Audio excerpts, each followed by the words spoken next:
Hi, everybody, and welcome to Geek Speak Louder Than Nerds, a weekly rewatch podcast for TV shows, movies, and this week, perhaps a discussion on how aggressive is too aggressive in regards to farting when someone stabs you with a lightsaber. My name's Nick Farrow. And I'm Mike Kilty. How you doing today, Mike? I'm doing great. How are you? I'm good as well. Today has been a lovely Monday. We're recording off schedule again, but that one's on me this time because I was just too sleepy to do anything Saturday night. Being Shame, old, shame so on great. you. Not committed. Not committed to this. That's right. But Unacceptable. hey, sports fans out there, you're in for a treat because we're going to be talking about the upcoming Golden Globes, which for us in the before times, we just found out the nominations. So this is going to be cool. How does that sound? That sounds great. Let's talk about them. And also, we're only talking about movies. We're not talking about the BS TV part of it. Well, the first category I want to talk about, Best Motion Picture Animated Awards. The nominees are The Boy and the Heron, Elemental, Spider-Man Across the Spider-Verse, the Super Mario movie, Suzume, and for some reason, Wish. I think for some reason, Wish. The only reason why that is because Disney really needs a win, and they are going to do whatever they can to get that and Elemental into the category, which Elemental belongs there, Wish does not.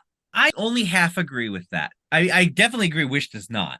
But Elemental. So here's the thing. I'm wondering if the Golden Globes only watch these animated movies on mute, because Elemental and Super Mario are in here solely for their animation. The story in Elemental is muddied and not very deep, and the Super Mario Brothers is non-existent. Yes. So, the Super Mario Brothers one, there's no story to speak of. It's pretty much a glorified way of just saying, hey, I want to throw in all these Super Mario things into some story, and hopefully it makes sense, but it's just filled with cameos and action pieces that really don't add up to the sum of the and needle drops. It's more fun. I feel like Elemental, it was trying to say something. I don't think it was muddy. I just think that they just kept it too surface level. And yeah, that's a better way of. They're also not doing anything new, creative, or innovative, which Pixar is known for. And it's just it didn't happen with this. I really liked Elemental. My daughter fell asleep. It's funny enough, I really didn't like Elemental. I thought the music was gorgeous. I think the animation was gorgeous. The story just bored the crap out of me. My kids loved it. I didn't even bother to take them in the theaters, but when Disney Plus hit, they watched it like 5 times in a week. I was like, okay, I was wrong. They really enjoyed this one. What are you gonna do? Way to go! I know, right? Normally I get it right. This time I got it wrong. Who do you think is the front runner in this category is? Okay, so there's a huge difference between who I think is the front runner and who I think should win.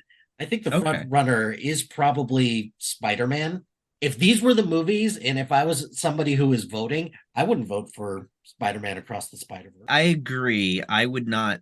As much as I disagree with Dicer's take that it's half a movie, I also kind of agree that it shouldn't get the award because it is in certain areas half a story, but like I still had a blast. I still really liked it. If you take this movie from Gwen's perspective only and you treat that final scene with Miles as a post-credit scene and not as the last 20 minutes of the movie, it is a complete story arc character-wise for Gwen. Like, she does kind of have a beginning, middle, and an end in this, and I think it really works well. However, the whole Miles of it all being that he's the technically the main lead. Technically the main lead. I kind of see this movie as more of Gwen's movie because she starts it. She has the big emotional punch with her own parent, not an alt parent. Miles does come to a realization. He makes the leap, even though he's not in the right universe. But I do think that the movie does skew more towards Gwen's struggle. I think they weave it perfectly together. And in that case, he's right. It is only half a movie. But if you look at it from Gwen's perspective, she had a full arc, and I'm satisfied with that. But yes, I don't think I'd vote for that. I just saw Boy and the Heron, and I think that one deserves it. But I mean, and that's a movie that I didn't even love that much. I really liked it a lot. It was just so stunning. Like it's perfect animation. Like this is how you do animation. This Miyazaki kid, he's going places. Yeah, just plucky little startup with his studio and everything like that. Hopefully he's going. He's got places. Many more years to come for great animation, I believe. Right. So yeah, I'm in agreement with that. I'm rooting for that, mainly because I am rooting for Miyazaki, because hasn't it been reported that this is allegedly his last movie? But allegedly, again, this is his retirement. He said that multiple times, so yeah. so we'll see. Yeah. I don't know. I haven't fact checked this, but I'm gonna trust that my wife was, reading an article that was truthful. Apparently, Boy and the Heron was #1 of the box office this weekend domestically. So, like, that would be his first #1 domestic box office weekend, which go out on a high, man. Like really, really retire this time.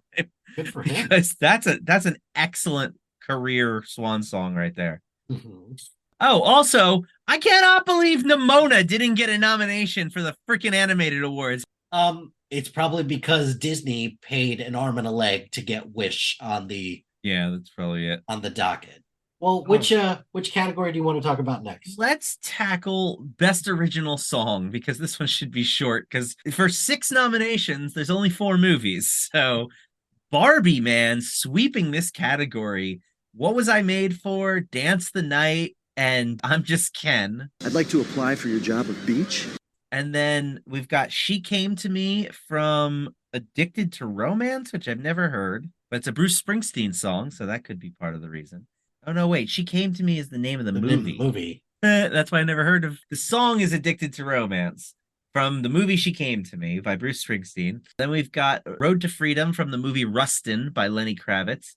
And one that we all debated for months and months and months. Would it or wouldn't it get nominated? It is Peaches by Jack Black for the Super Mario Brothers movie. There's a TikTok going around that Jack Black went to a Jonas Brothers concert and came out as Bowser and sang Peaches, and the audience went nuts. Rightfully so. I think my favorite Peaches video is the one where the little boy in the elementary school is dressed as Bowser and he's playing it on the piano and singing to the auditorium. It was so great. And the auditorium is going nuts. They're all singing along with him, and all the parents are like, what is happening? Oh, I loved it. I don't know. Looking at this list, I haven't seen Rustin yet, so I can't really comment on that. It does feel a little bit like that song from Selma, who kind of cleaned up during award season. Even though I'm just looking forward to hearing Jack Black perform this during award season, I don't think this has a chance. I hope they nominate it at every show and he has to perform it at every single one. Can you imagine if Bowser came out on stage? But I hope it doesn't win, because that would just be a smack in the face to the rest of the nominations. Yeah. My hope is, I'm so torn, because it's like Billie Eilish's song was the song that was the best song, but I really want I'm Just Ken. I do. I want I'm Just Ken, because that's another one I want to see get performed at the freaking Oscars. Does that make us a little bit tone deaf about, here we are talking about the Barbie movie and we want the song about Ken to win? I'm sorry. It might. I very well might. Listen, I loved the Barbie movie. I loved it for all of its empowering, fight the patriarchy messages. I just, Ryan Gosling, man, come on. He's just so funny. He literally tries as hard as he can to steal that show. And yet somehow the movie manages to still go above him and not let him steal the show. So I feel like you're safe to nominate and hope for a win for Ken, because he needs a win. In Barbie Land, Ken needs a win. This isn't being a man enough. He is Ken enough. So I want to go from these musical categories before we get into the acting ones. I want to talk about, as you put it, the bullshit award. There should be same set of rules for everyone. Listen, this award is pretty much the equivalent to me of a participation trophy. It's not even a participation trophy because you have to actually make money to get it. And so I don't, it's like best money maker. Like, yeah, but here's the thing.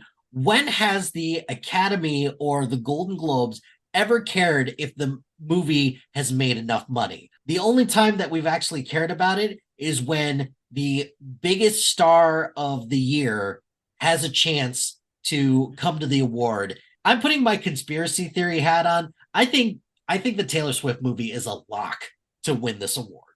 Oh, probably. Yes. It's the title of the award is the Cinematic and Box Office Achievement Award.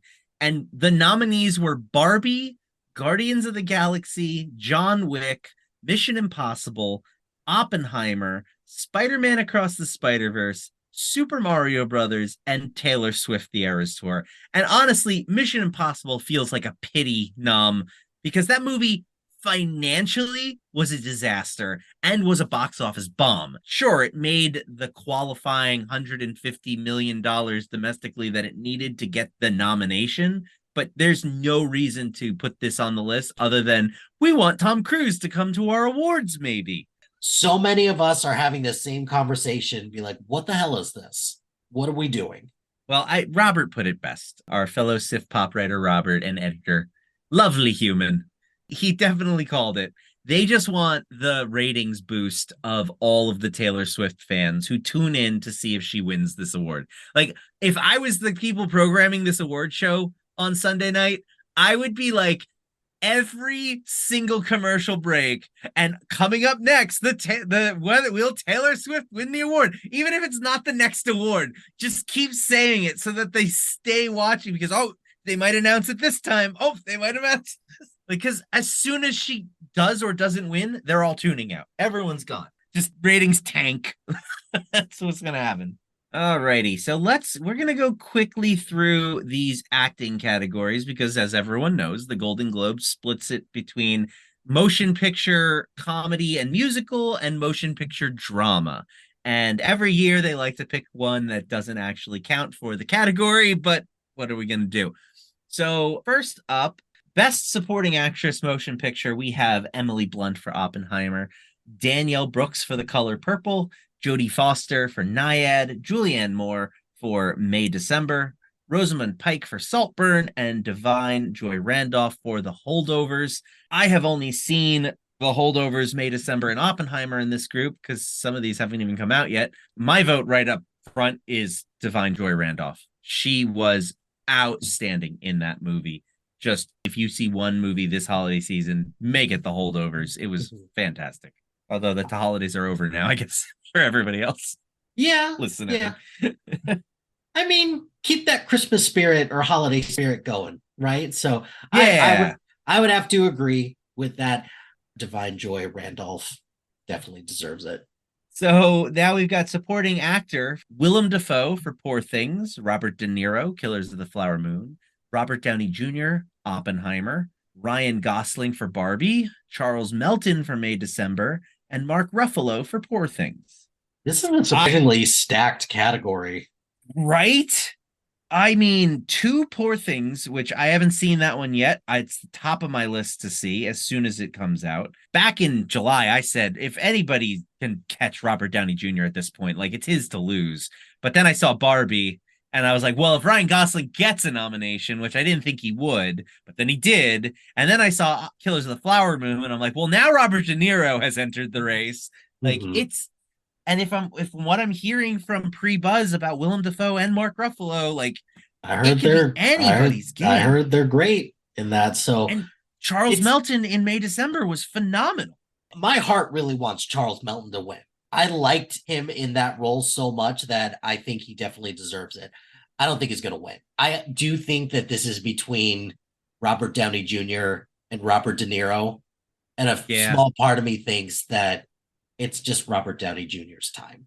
I hope so. It's his time. I really want him to win. I'm rooting for Robert Downey Jr., not just because it's his time, but also because he was fantastic in Oppenheimer. I agree. As well. Yeah. He's my favorite of these picks.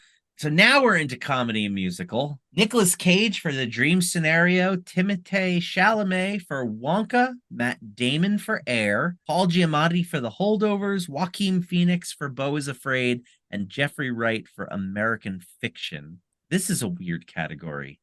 It is a weird category. Even though I didn't like the movie as much as I was hoping, I can't deny that Joaquin Phoenix is really great in Beau is Afraid. I haven't seen that one. I've been hearing that. I'm actually surprised that he got the nomination because they so rarely remember movies that come out in the spring when it comes to these. So Matt Damon for Air and Joaquin Phoenix, great that they got remembered. But from what I'm hearing, I think this might be Jeffrey Wright's to lose because I keep hearing great things about American Fiction. I want to see that one as soon as possible as well. Yeah, same. All right, let's go to actress in a musical or comedy. We've got Fantasia Barrino for The Color Purple, Jennifer Lawrence for No Hard Feelings, which this is the what are you doing here of this category. The Natalie Portman May December, Alma Poisty for Fallen Leaves, Margot Robbie for Barbie, and Emma Stone for Poor Things. Another category that I've only seen 3 of the 6. I honestly, this one feels like it could be anybody's except Jennifer Lawrence, but I mean, it feels like they kind of gave her the nom because they want her to come to their award show, which is what I always assume with the Globes. If something doesn't make sense, just assume there's a famous person in it that they really want to show up. There is a small part of me that thinks that Margot Robbie is going to take this home. I'm rooting for her to win, but I've also heard really good things about Poor Things as well. Yeah. So we'll see. We'll see. But this one's going to be such an up in the air category too. So we'll see. So then that leads the Best Picture musical or comedy to Barbie, Poor Things, American Fiction, The Holdovers, May, December, and Air. And if I mean, of the ones I've seen, I would definitely give it to The Holdovers. I can't fail this class. Oh, don't sell yourself short, Mr. Coates. I truly believe that you can. This is another category where it's like, I don't know. Like, there doesn't seem to be one clear winner this year. Like, it's going to be a tough call. And in this category, I'm rooting for The Holdovers. I'm not sure it's going to get the attention I'm hoping that it will. The Holdovers also didn't get a screenplay, and that tends to point a direction. I can see Barbie taking this because the Golden Globes is a glorified popularity contest. That's true. You like me right now. You like me. Best performance by an actress in a motion picture or drama. You could just stop at the first name. I know, right? And the first name is Lily Gladstone, Killers of the Flower Moon. Okay, we're good here then? Yeah, this isn't to say that everyone else here is not deserving. I don't know. For Lily Gladstone to go toe-to-toe with De Niro and DiCaprio. Haven't seen Maestro, so Carey Mulligan might be great.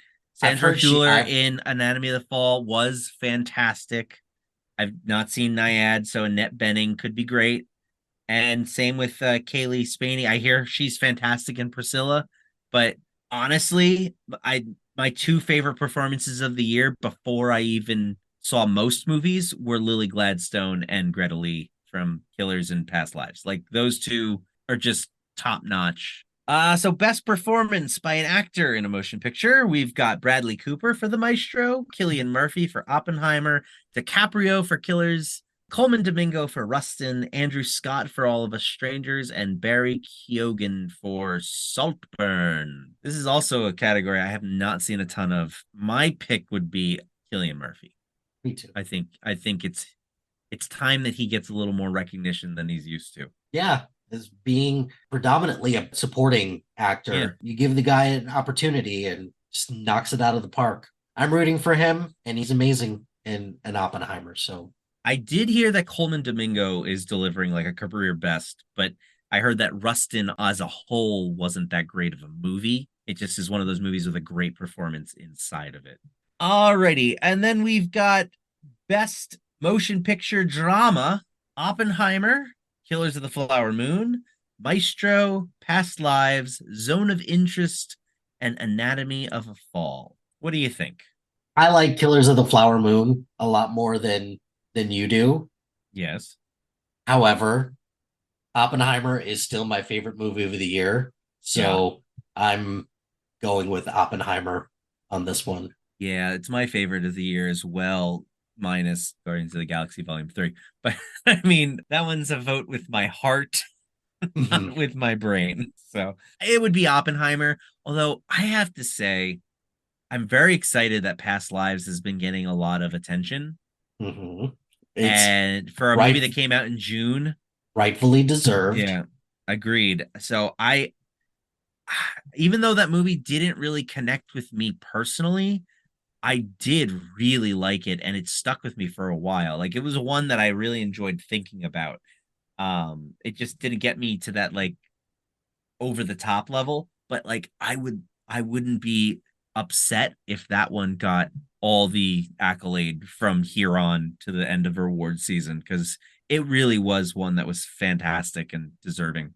Well, I guess our last category here, just to be safe and good, best director, motion picture, Bradley Cooper for The Maestro, Greta Gerwig for Barbie, Yorgos Lanthimos for Poor Things, Christopher Nolan for Oppenheimer, Martin Scorsese for Killers of the Flower Moon, and Celine Song for Past Lives.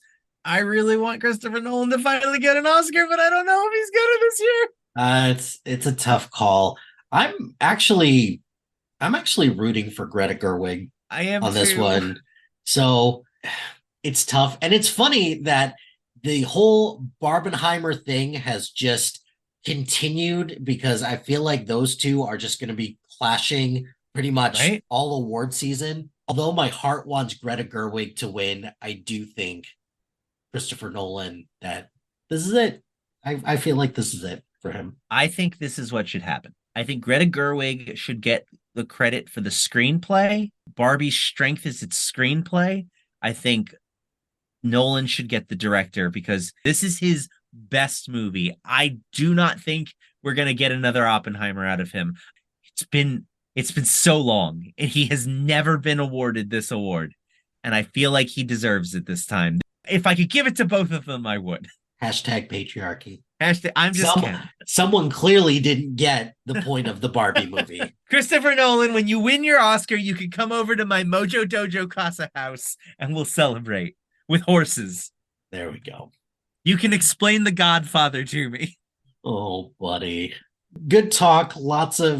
This went longer than I thought, but yeah. Do you think we should get into the episode? I mean, probably. I'm gonna have to edit a lot of that anyways. That's fine. Yeah, let's do it. This week, we will be watching Ahsoka Part 4, Fallen Jedi. Once upon a time... Star Wars! Nothing but Star Wars! Now this is a story all about how... Have you ever had a dream you do so much you could do anything?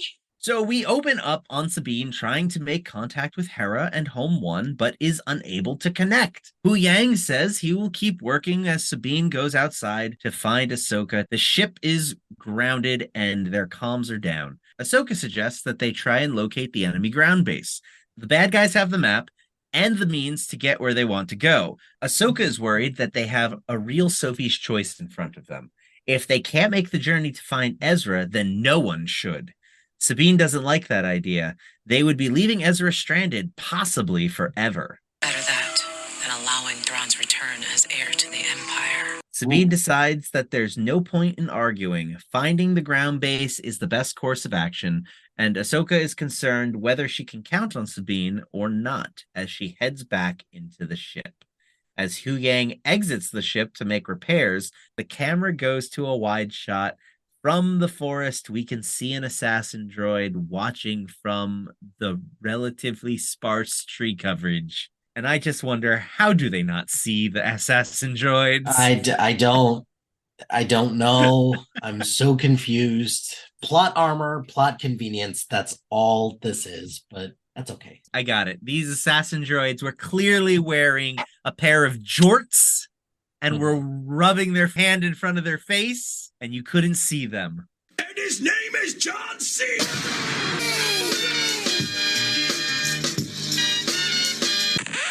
At the ruins, Shin informs Balin and Morgan that they have located the Jedi starship about a dozen clicks out. Morgan is concerned that the guards won't delay them long, so Balin sends Shin and Marak as well. Balin suggests that they best get underway soon. Morgan, surprised, asks if she detects a note of fear in his voice. Experience. And much like the final moments of the last episode, it's Grim Balin look to title screen this time around. That looks, man. He's great. He's great. And he gives good look. It bums me out that he's gone. Yeah, it sucks. It is what it is. You know, can't really change what happened. But this was the episode that I want more of this guy. This was his big showcase moment. So back up at the Jedi starship who shall not be named. The Voldemort. I'm going to kill you, Harry Potter. Sabine has suited up in her gear. Bet you beautiful bastard, you suited up. Ahsoka, like my kids, is just farting around like she's got nothing to do. Just hovering over Sabine in the most irritating way ever, and decides to double down by bringing up Ezra again. She says, sometimes we have to do what's right, regardless of our personal feelings. Sabine asks if she really believes that, and Ahsoka says, when the stakes are this high, she has to. Outside, Hu Yang is putting the finishing touches on the ship. Yeah, finally some progress. When suddenly, he detects something in the very sparse tree coverage. He looks around, but doesn't see anything. When suddenly he is attacked from behind! Oh, sorry. I don't know how to convey a jump scare through an audio format. Very loud, clanky assassin droid, which makes a ton of noise in this next scene.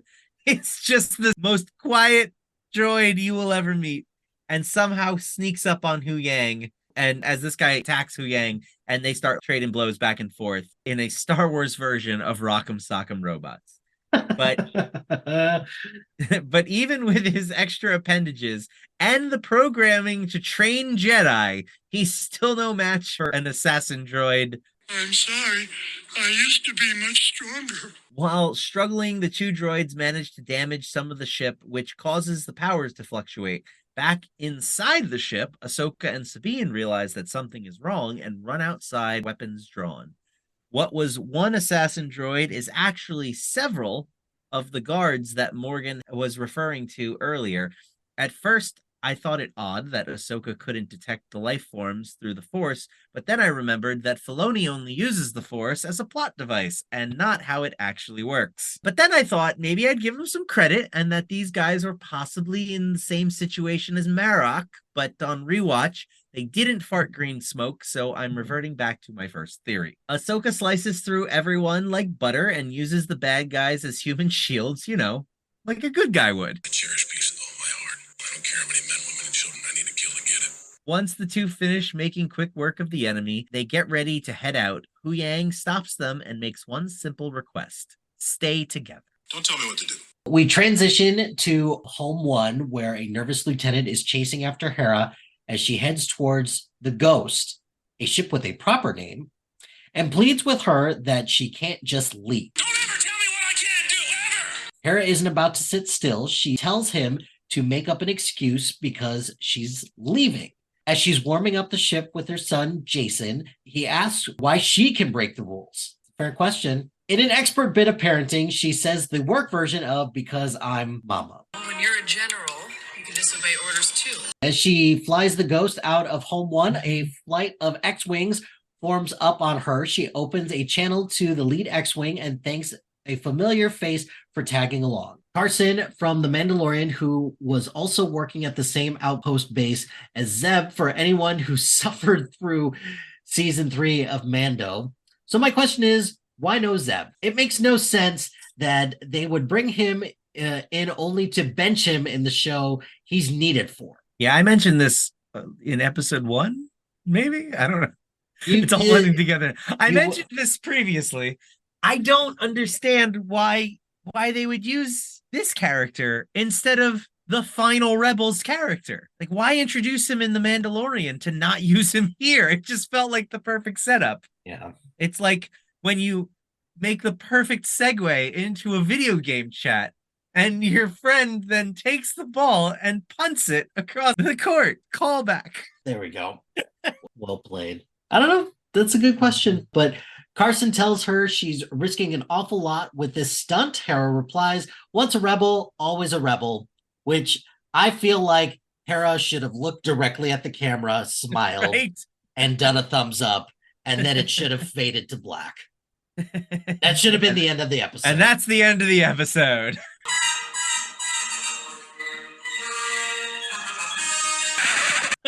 So did you like this episode, Mike? Thanks, everyone. Good night. Hope you had fun. Yeah, I agree. That line was a bit on the nose there, wasn't it? Well, back on Cedos, Morgan and Balin are looking over the cliff at the water, and Morgan tells him that once the guideline is established, they will be able to calculate the coordinates. Balin tells her that they need them to be exact, or they will be lost in space forever. Danger, Will Robinson, danger. Morgan isn't worried and tells him to have faith. Morgan turns on the orb again and starts sending the data up to the ship where her droid is calculating the coordinates. We then cut to Ahsoka and Sabine running through the forest. They come across Shin and Marok just waiting for them. They stare at each other for a bit, and Sabine starts popping shots off at Shin as she runs into the trees, separating them from Ahsoka. Anyway, I started blasting. Ahsoka raises her lightsabers as Marok does the same, and they once again square off with each other. Sabine is keeping up with Shin, but Shin blocks her blaster fire with ease. Shin then gets the upper hand and knocks Sabine against a tree, causing her helmet to contractually fly off because Natasha Liu Bordizzo's face should be covered as little as possible. First try. She pulls out her lightsaber and goes for a rematch from episode 1. At last, we meet for the first time for the last time. Ahsoka and Marok are trading blows back and forth, being all stylistic and whatnot, when Marok decides to be a punk and starts making his lightsaber do the helicopter thing again. Ahsoka, who is just so over that nonsense, cuts his ass in half. Meanwhile, Sabine and Shin are having a pretty cool looking fight when Marok explodes like a balloon in the 1989 Gotham Day Parade. If you gotta go with a smile. Sabine looks over at Ahsoka and tells her to go get the map. She can take Shin, and Ahsoka considers her options but quickly decides Sabine is right and heads off as Hu Yang suddenly stands up and says, "Am I a joke to you?"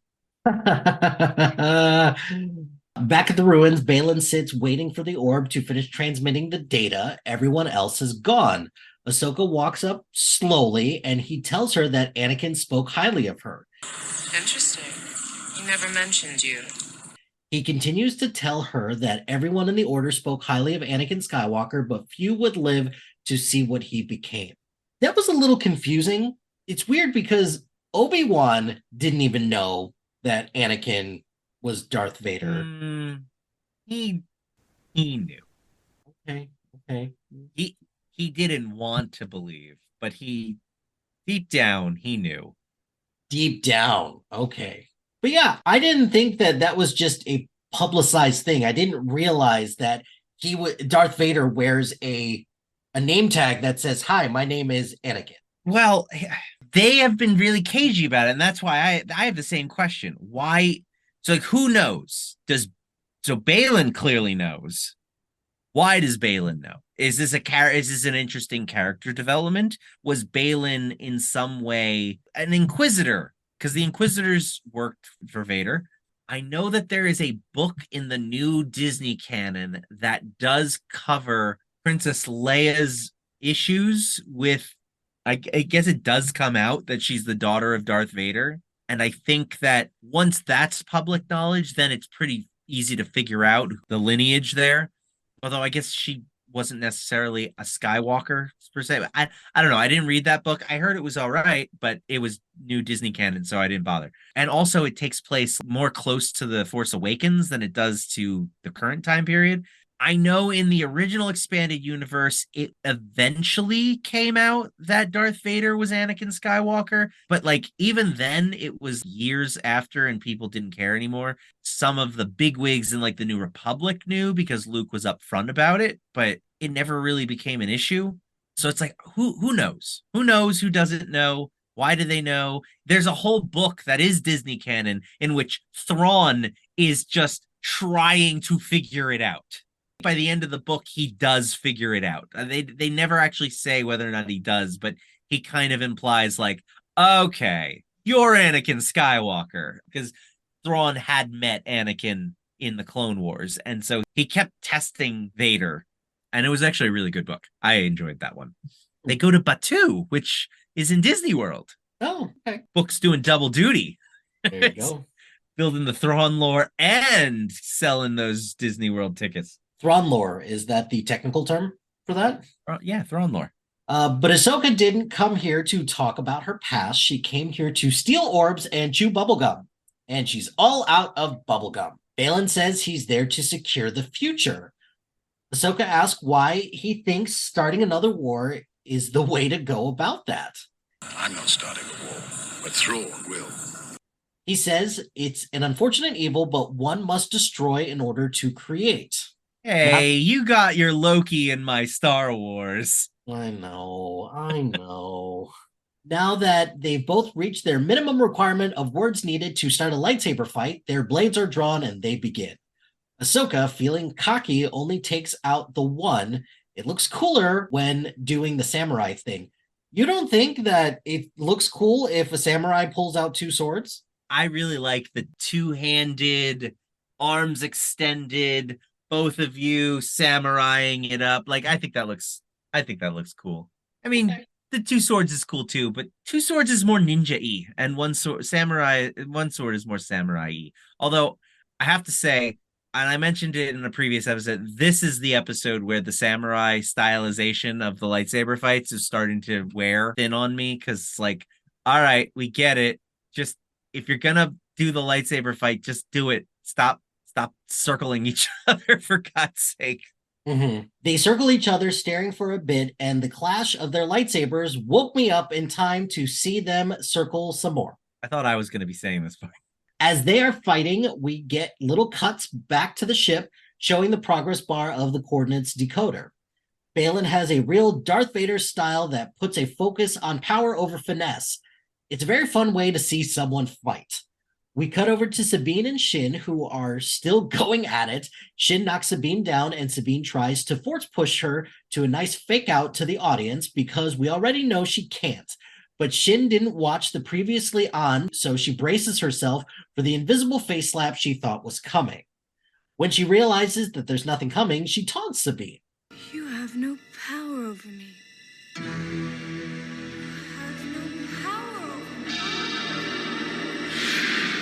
While their blades are locked, Baylan tells Ahsoka that her legacy, like her master, is nothing but death and destruction.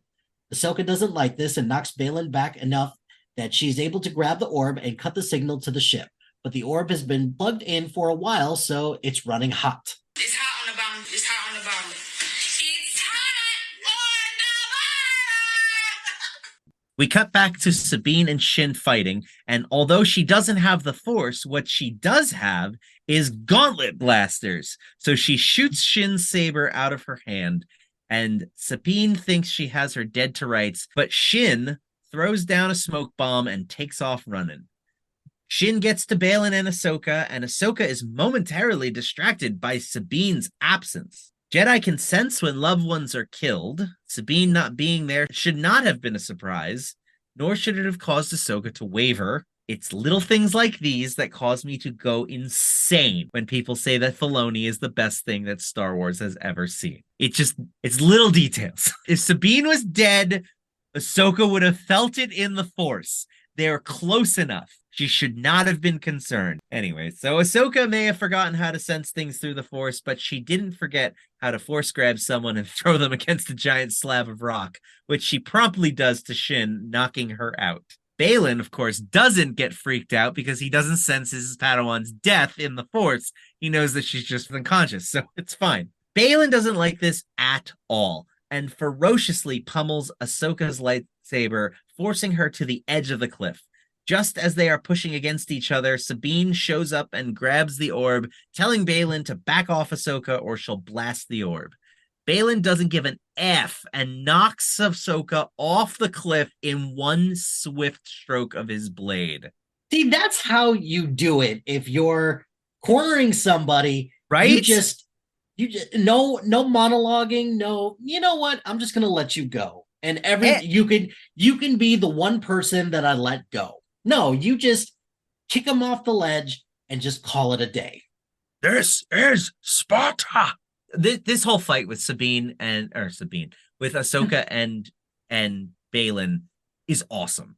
Like, I love Baylan's fighting style. I love Ahsoka's fighting style. Unfortunately, the Clone Wars and Rebels, for the few episodes she was in, have kind of ruined me for watching Ahsoka fight, because she's so cool in an animated format. Obviously, you can't make Rosario Dawson do the things that animated Ahsoka does, but like her own fighting style, especially with her dual lightsabers, is so cool. And just this whole battle was great. He is very Vader-like in his style of combat, and it was fun to watch them go back and forth. But yeah, he knocks the shit out of her. Yeah, I would have to agree. Very calm and calculated and just ruthless. And that's what you need in situations like this. Just go for the kill. Don't go for a mortal wound and hope that they'll just die eventually, even though she doesn't die at all. But he stabbed me through the gut. I got better. I mean, but they're lightsabers. They don't kill anyone now. So whatever. It's true. It's yes, fine. We already went over this. Lightsabers are like little pointy sticks. You'll be fine. Don't worry about it. Yeah, it's all good. Like lightsabers, Sabine's guns are pretty much useless too, because she pops off some shots at Baylan like an amateur and he blocks them like a pro. So she goes back to her clearly empty threat of aiming the blaster at the orb. He tells her to do as her master says and to destroy the orb, but she continues to hesitate.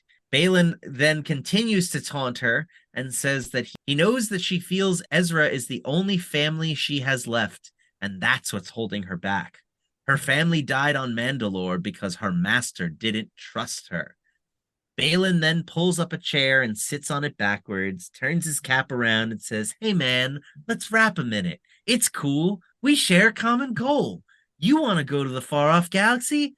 I want to go to the far-off galaxy. Why don't we just go to the far-off galaxy together? I promise nothing will go wrong and no one's gonna hurt you. Do it for Ezra." Think about it. She's out in the middle of nowhere with some dude she barely knows. You know, she looks around her. What does she see? Nothing but open ocean. There's nowhere for me to run. What am I going to do? Say no? Okay. That seems really dark. No, it's not dark. You're misunderstanding me, bro. I think I am. Yeah, you are. Because if the girl said no, then the answer obviously is no. No. But the thing is she's not going to say no. She would never say no because of the implication. Sabine is really won over by Baylan's cool youth pastor speech and hands the orb over to him. Because of the implication. I hated this scene. I hated this part so much. I can't believe that she was persuaded by this. But I mean, we should have mentioned it at the beginning of the episode, but like that was hardcore foreshadowing. Well, yeah, of course. But we should destroy the orb if it means no one gets to go. Well, yeah, you realize that's not going to happen. Because of the implication. I think I would have loved this part even more if Baylan were to take the orb and it would have been a situation like in Spaceballs where it would have been like, fooled you. No, that's not what you were supposed to do. I was going to say, where is he going with this? I mean, you said it a minute ago. Don't just hesitate. Don't fight to wound. He could have easily ripped that thing out of her hand and just like force pushed her back, especially because, and here we go, drink, when we get to where we're going, they don't use Sabine or team up with Sabine and they treat her like she's a problem. And like why bring her? Why'd you bring her then? It doesn't make any sense. If you don't have a reason to bring her, why bring her? I can't imagine if Baylan was, I can have a second young apprentice. Like, it didn't feel like that's where he was going with it. I don't know. It's weird that he needed her to tag along because there really was no reason for her to tag along. The only reason to do it is so the show can happen. So she gives the orb over to Baylan and suddenly starts choking and falls to the ground to reveal Shin directly behind her, doing a force choke. But Baylan is like, Shin, I just said she's cool. Oh my God, can you just be cool? Once, please. Just once. Can you just once be cool? So Shin lets her go, and Baylan replaces the orb to complete the download. I just said she was cool. Back on the Voldemorts. I was beginning to worry you had lost your way. Hu Yang is still doing repairs when a transmission comes through from Hera. Hera and her squad dropped out of hyperspace, and Hu Yang fills her in on the hyperspace ring and Ahsoka and Sabine's status. Carson confirms the location of the ring, and Hera orders the squad to block its path. Back on the surface, Baylan is informed that the calculations are complete. He then takes his lightsaber and stabs the orb through, destroying it. They then head to their shuttle with Sabine. Because of the implication. We then see the giant ring rise through the clouds as it enters orbit, but Hera and her squad are there to meet it as it leaves the atmosphere. Morgan gives the order to make the jump to hyperspace, and it's a good thing that the ship is a giant ring. It makes the jump and also creates some kind of energy output that causes the New Republic ships to go spiraling. 2 of the X-Wings crash into each other and fly off. The other 3 and the Ghost regain control just in time to see the ring wink out of existence. Back on the planet, Hu Yang comes out of the ship trying to contact Sabine and Ahsoka to inform them that he's completed repairs, but he receives no response. We wipe over to the ruins where the water is crashing against the rocks as the camera pans from above over the sea. The sea turns into a glowing platform that Ahsoka is lying on as the scene transitions into the world beyond worlds that we previously saw in the Rebels TV show, and was my one hope that we might actually get a split universe in which my Legends books could come back. Unfortunately, that was not the case. You'll get nothing and like it. Ahsoka wakes up, looks around, realizing where she is. She hears a voice that says, "Hello, Snips. Didn't expect to see you so soon." She turns around to see Anakin Skywalker standing in front of her, and it's Darth Vader's theme song to credits.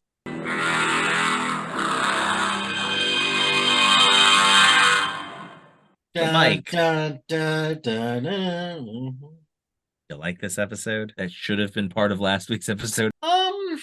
It's complicated because I thought that there were cool parts to it, but overall, I thought this episode was just fine. I didn't think it was anything special, but overall, it was generally fine.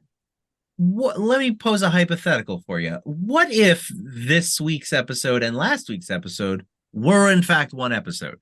Like if you watched it start to finish, maybe trim a bit of the fat just to make it a tighter episode. Like how much does that improve this episode for you?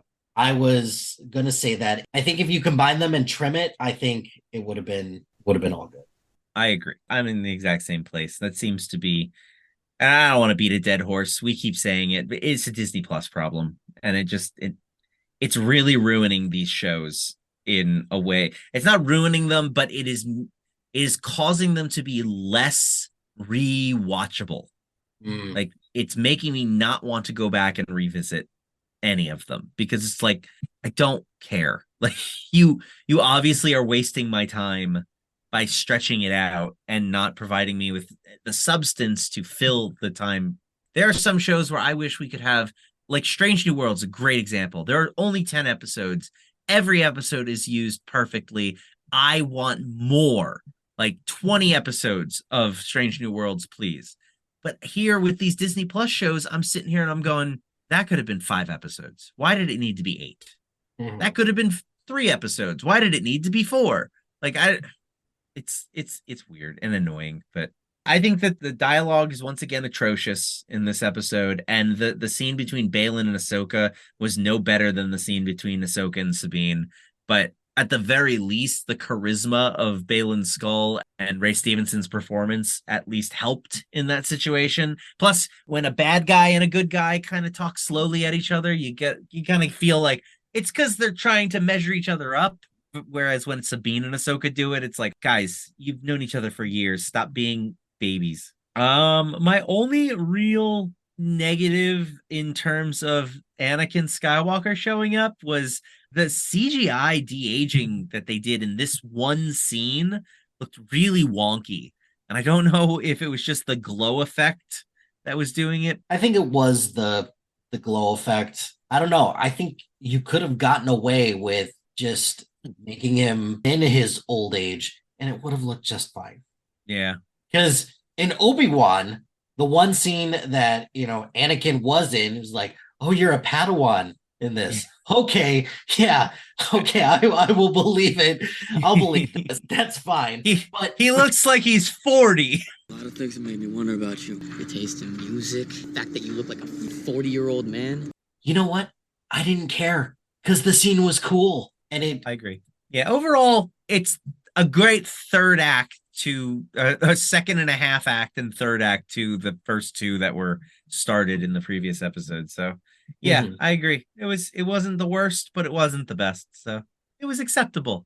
Well, I've got 2 nerd rants today, but I don't want to do both. So I'm going to let you choose. Do you want to finally hear why I get so annoyed about spaceships going into hyperspace right from the planet? Or do you want to hear about my thoughts about young Jason Syndulla? Let's go with the hyperspace one. Okay. Let's hear it. Go ahead. All right. You know what really grinds my gears? That's not how the Force works. I'm as mad as hell, and I'm not gonna take this anymore. I got a lot of problems with you people. Now, you're gonna hear about it. It's a nerd rant time, people. And this is a really nerdy one because nobody but me cares about this. Nobody. There is a ship that was created by the expanded universe and adopted by Dave Filoni himself in the Rebels TV show. It's called an interdictor cruiser. Well, it's an interdictor class Star Destroyer. What makes this ship special is that it creates artificial gravity wells. The reason it does this is because planets have gravity. Hyperdrives don't work inside a gravity well of a planet. It's dangerous. They all have safeties built in, so you don't destroy it. In fact, they even, in The Force Awakens, they turn off the thing that would stop them from coming out of hyperspace so that they can get through that shield on the Star Killer base planet, discount Death Star 3. The hyperdrives have this feature built in. You cannot go to hyperspace if you're within the gravity well of a planet. You have to be outside of that well, which is not just the atmosphere. It is a distance away, far enough away that you can float out, like farther than what satellites would be floating in, because they're still within the gravity of the planet. An interdictor cruiser creates false gravity wells so that it can pull a ship out of hyperspace. It's how the Empire would capture like rebels, like traveling through hyperspace. They'd set up one of these things and then they'd ambush them and they'd keep them from jumping to hyperspace then. Lots of real fun can come out of this, especially in the books. They use them great. And they introduced it in Rebels, which means they're aware that this is a possibility. And yet, time after time, ships are constantly in the atmosphere of planets jumping to hyperspace. I will give them a pass. This giant hyperspace ring looks powerful enough that it says F gravity wells. I don't care. I'm huge. So I could see maybe that would make sense. But they did it in the last episode. They did it in Rogue One. They do it constantly in the Clone Wars. Like, they're just taking off from planets left and right, just shooting into hyperspace. They did it in not Boba Fett, the Mandalorian. Boba Fett does it from the freaking planet they're on. It drives me insane. It is so freaking annoying. And they even wrote it into the new canon books. The new canon books say it. They say it's the thing. And they're like, we're going to take all of the books into consideration from here on out. Everything is canon. No, you all just ignore it because you don't want to do the work. I hate you. And that's why I get annoyed. Rant over. Thank you for coming to my TED Talk.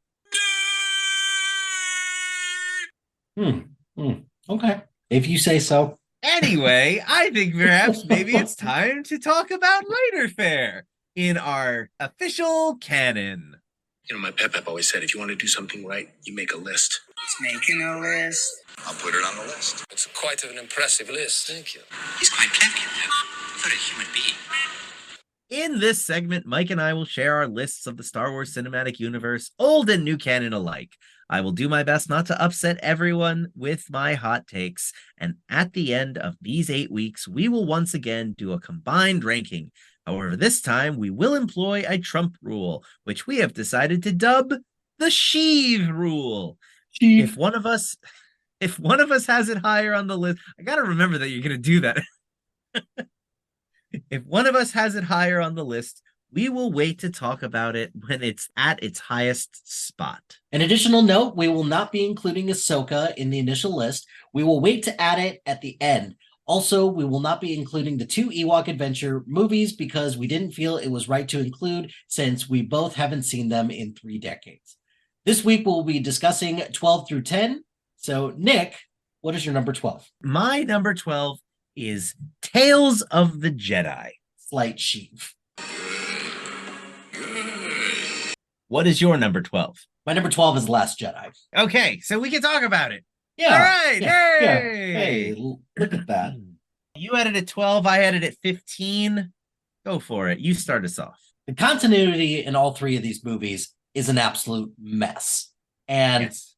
The problem with Rian Johnson's movie is that it is just way too different from the other 2, where Rian Johnson is trying to undo a lot of the stuff that was set up in The Force Awakens, and Rise of Skywalker is trying to undo almost all of the stuff that happens in Last Jedi. So it's a mess. And there's some scenes in this that I just genuinely cannot get over.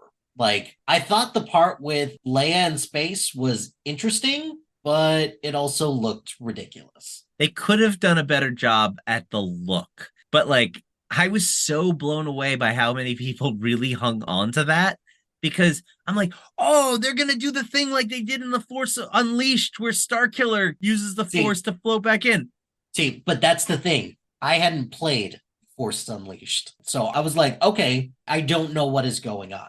And also, for all of us who don't know anything that's going on, who don't know that Leia, like, kind of trained a little bit, maybe? I don't know. That scene did not make a whole lot of sense from a context standpoint. And the whole casino planet thing. Harry Potter planet? Yes. And this is also where you see some of the we don't know what to do with Finn aspect. Some of it? Okay, like a pretty good amount of it. However, there were a couple scenes in this that I love to pieces. So the Rey and Kylo Ren fight at the end, I really like that scene, even though I don't agree with the final execution of it. Did you just make an unintentional pun? Yes. The final execution of it? Yes. I did mean to do that, of course. But to build up Snoke as this all-knowing guy who it seems like he's going to be the big bad, and then just to kill him, and then to pull this crap like, oh, Rey, your parents don't matter. Like, okay, cool. That's fine. Well, I have a question for you. Okay. After The Last Jedi came out, prior to seeing what Rise of Skywalker did, what were your initial thoughts? Like, were you on the everything in this movie is stupid, or these are all really interesting ideas, I can't wait to see how it progresses, and you're only falling back on that it was all stupid because the third movie just completely pissed all over everything? Sure. Yeah, all of the above. I had very complicated feelings about this when I walked out of the theater, because I think from a filmmaking and story perspective, there's some things that worked and there's some things that didn't work.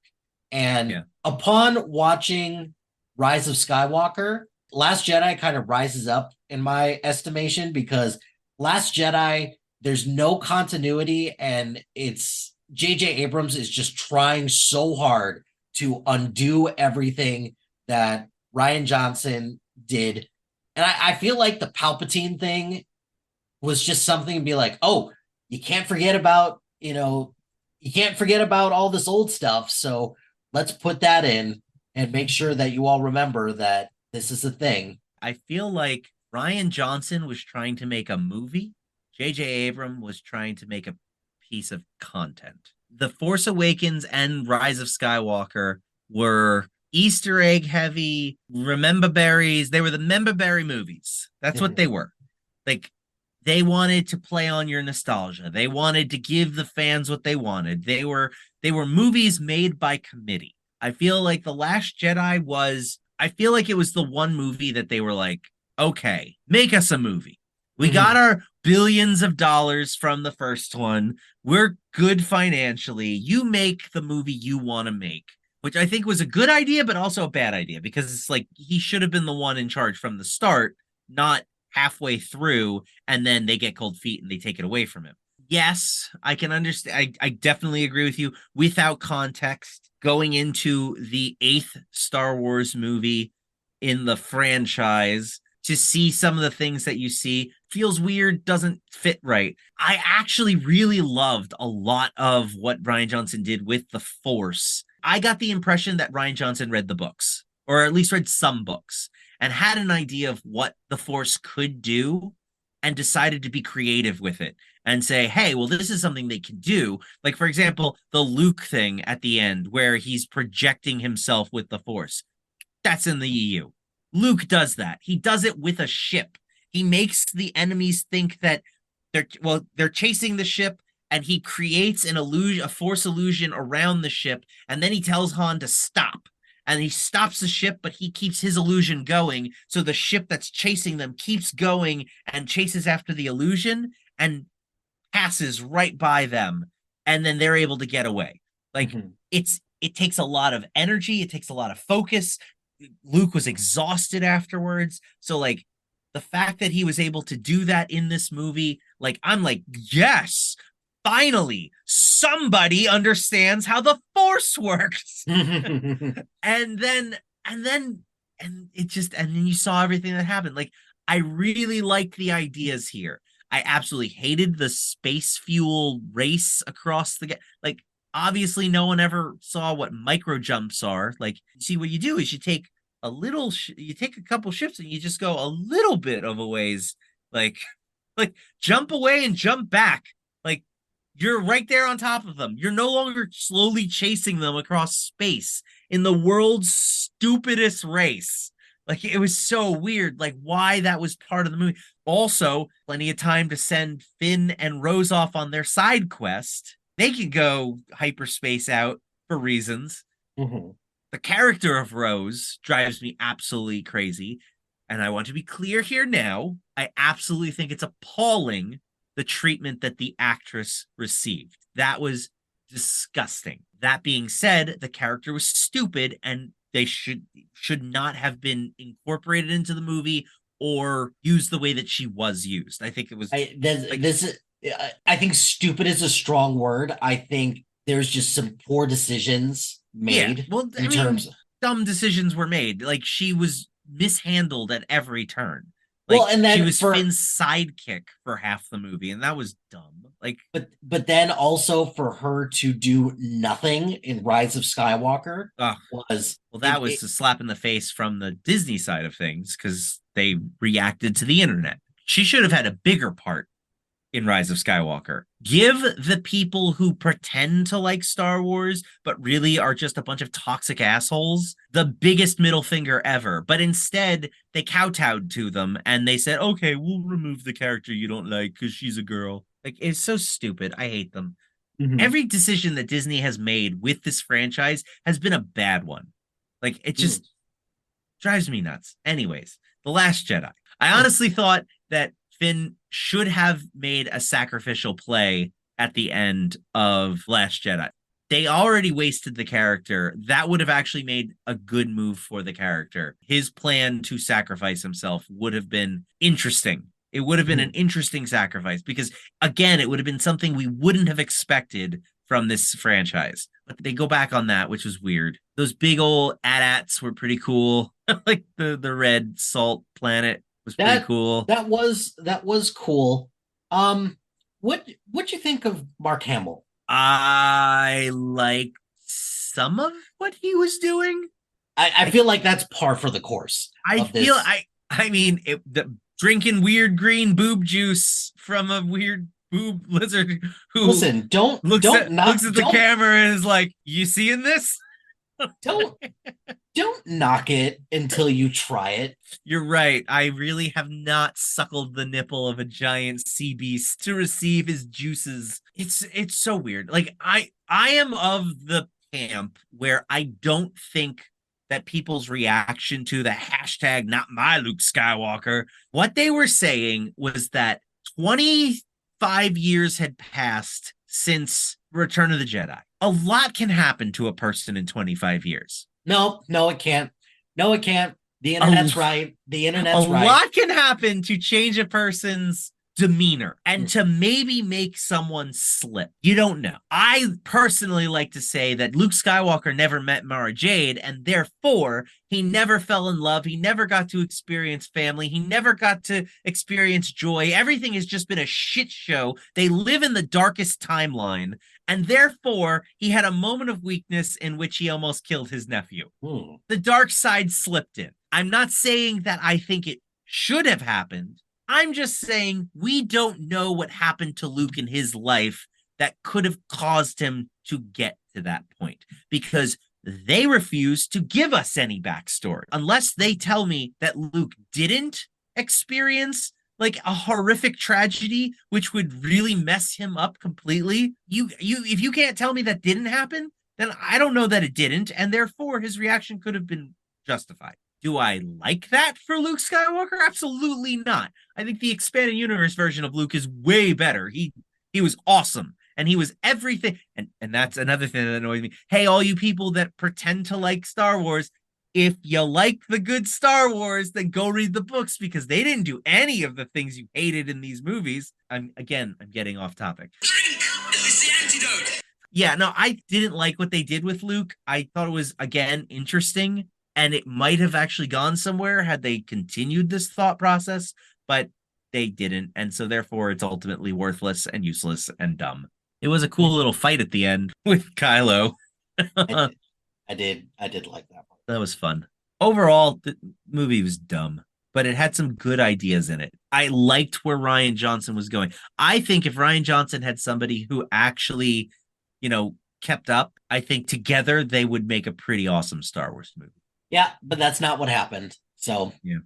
Oh, also, I hate the humor of the sequel trilogy. I keep forgetting to mention it. Now that this is the last of the sequel trilogy movies that we will be talking about, I think the humor is just so wrong and too modern. I think the Rogue One and Solo movies nailed Star Wars humor. But the sequel trilogy, and as much as I love Oscar Isaac, I think part of the problem is him. His brand of humor throughout these movies just doesn't sit right with me. It feels wrong and gross, and I don't know why. Wrong and gross. Okay. Yeah. Fair enough. All right, that's all I have to say about The Last Jedi. You got any last final thoughts before we move on? No, I've given my last thoughts on Last Jedi. What's your number 11? My number 11 is the long-running Clone Wars series. Did you mention that one yet? Yes. I mentioned that last week. Okay, so the Clone Wars series and I have a long trying relationship. It's like everything else. It has some really excellent moments and has some really bad moments. Mm-hmm. Super terrible. At one point, I got a little bitter and I rewatched every episode, and I created a document which cataloged all the inconsistencies within its own show, as well as how they didn't quite understand the lore of Star Wars, and then all the canon that they were breaking, because at the time everything was canon and the show just started erasing canon. It just said, no, we trump the books, so what we say goes. And so they just started canceling shit out, killing characters that were alive later. It annoyed the crap out of me. So I made a whole list, but the show as a whole got better as it went. Mm-hmm. It started out really weak, like Rebels, a little juvenile, although not as juvenile. It felt like they were aiming it at a teen audience as opposed to a tween audience. Mm-hmm. And Clone Wars, by the end, those last several episodes, the arc on Disney Plus, I have to say, the Siege of Mandalore stuff, all the stuff with Ahsoka, once they figured out Ahsoka's character, whenever she was on screen, it was usually really good. And I really enjoyed a lot of her stuff. Probably somewhere around season 3, whenever she got the outfit change, like when she stopped wearing the tube top and they gave her 2 lightsabers, that's when Ahsoka started getting actual development and started to be interesting. Up until then, she was like a really obnoxious character. We got to introduce a Hu Yang in the Clone Wars, the arc with the youngling Jedi who were learning to do their lightsabers. That arc was great. Clone Wars was great for little mini arcs, which I think Clone Wars figured it out. And in terms of how to tell a story, both overarching and episodic, in an interesting and new way. And I think they should continue that. And I think Bad Batch is kind of doing that, only it's a little more focused. But I really enjoyed the Bad Batch arc in the most recent season of Clone Wars. I really enjoyed the Siege of Mandalore. Like I said, the Darth Maul stuff was really cool, even though his brother Savage Opress was dumb as hell. He was still kind of cool as hell. Like that episode where Palpatine went to Mandalore and effed their shit up was awesome. So like this show has so many great moments, but it has just as many low lows, like the little frog general guy that had a droid adventure. Oh, with like 4 of the most boring episodes ever. 3.5 of the most boring episodes ever. Because once that clone trooper got involved, it was pretty cool. But oh, woof. My goodness. Anyways, what did you think about the Clone Wars? I largely agree with everything that you said. It had some pretty amazing moments. I just think overall, I enjoyed the other one a lot more. And which we will talk about much later. Okay. I guess we'll see about that. So that was your number 11, right? Correct.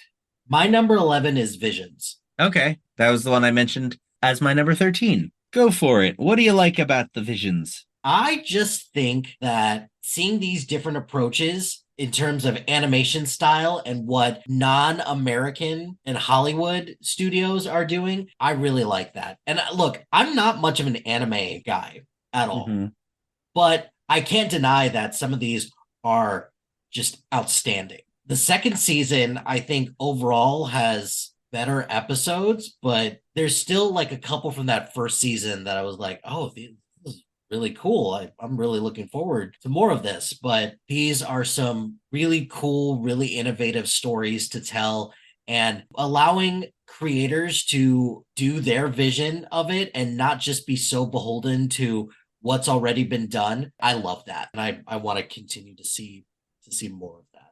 I 100% agree. I absolutely love the different animation styles. Some of these episodes I don't love a whole lot, but like some of them are just so great, and more so great than not. Visually, I have an animation style that I find more aesthetically pleasing.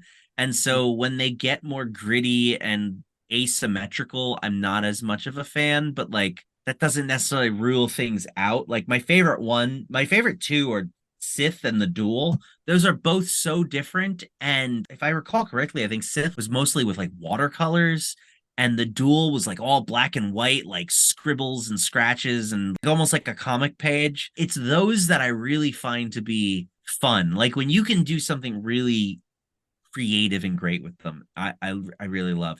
I'd say my only knock against this show, and it's not the show's fault, but I don't understand why they can't include some quote unquote legends stories in there. Animate something and say it's legends. Why can't we do like you're already saying none of this is canon anyway, so why not do something fun that tosses us fans of those old books a bone? I would love to see that in season 3. So maybe my fingers are still crossed for a maybe someday. But yeah, overall everything that Visions has been doing is great, and I can't wait to see the next season. Do you have a favorite? I think the 2 that you mentioned, the Sith and the Duel, both of those, it's pretty hard not to like both of those.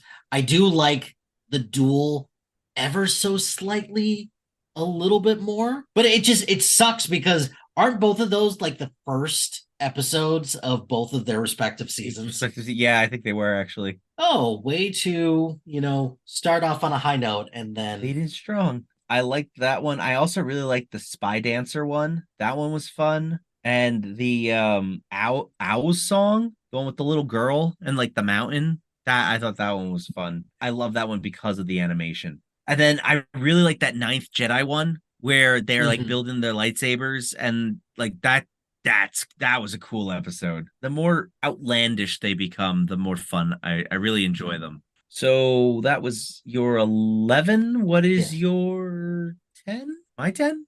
You're 10. My 10. This is where I have Revenge of the Sith. Sheep. Sheep.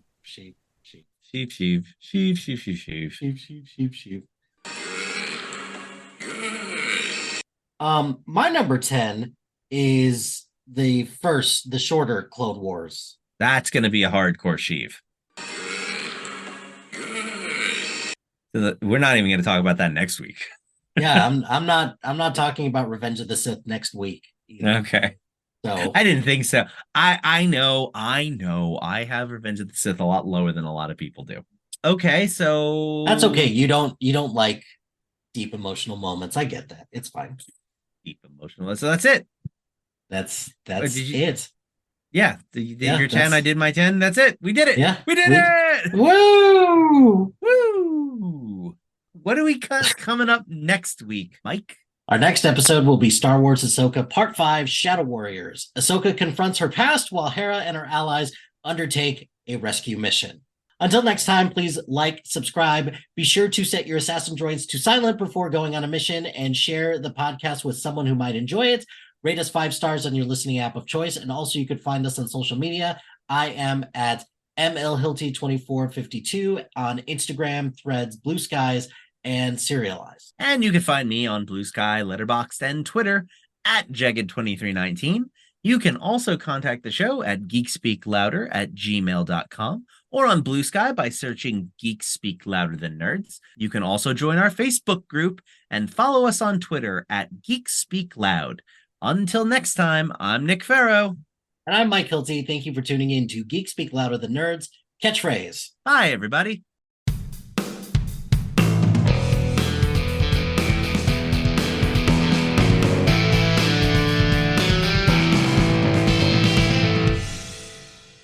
Chief. So what do we got coming up next, Mike? What do we got coming up next, Mike? Week? Chief. That'll be for all of 5 people who understand that reference. I feel like there's going to be at least 6 people who understand that. That's fair. That's like 40% of our audience. Exactly. Chief. Because Natasha oh shit. How do you pronounce her name? Natasha Liu Bordizzo. Natasha Liu Bordizzo. All right, Natasha Liu Bordizzo. All right, here we go. Take 2. Chief. It was weird that he needed her to come. Oh God, that's what she said. Phrasing. Yep, I'm glad that you did it, and I wasn't. I heard it. I heard it after I said it. Chief, don't call it the Book of Boba Fett. Don't call it Mandalorian. Call it Star Wars New Republic, and do mini arcs. Do like 4-episode arcs where it's like this month we're going to do 4 episodes in a row of The Mandalorian. Next month it's going to be Luke and his Jedi Academy. And we're going to do maybe 3 episodes. Then we're going to do 1 episode with Boba Fett, and it's going to be super cool. And then we're going to go off and do an Ahsoka adventure. Like, we're going to go see the Rebels character. Like, stuff like that. And then it could just keep going. 24 episodes a year, different production teams, different writers. They're all contributing, and it's all Star Wars, the New Republic. Just like Star Wars Clone Wars. I don't know why they haven't cracked that code yet, because I think that would ultimately get them away from a lot of the criticisms they are receiving. Chief,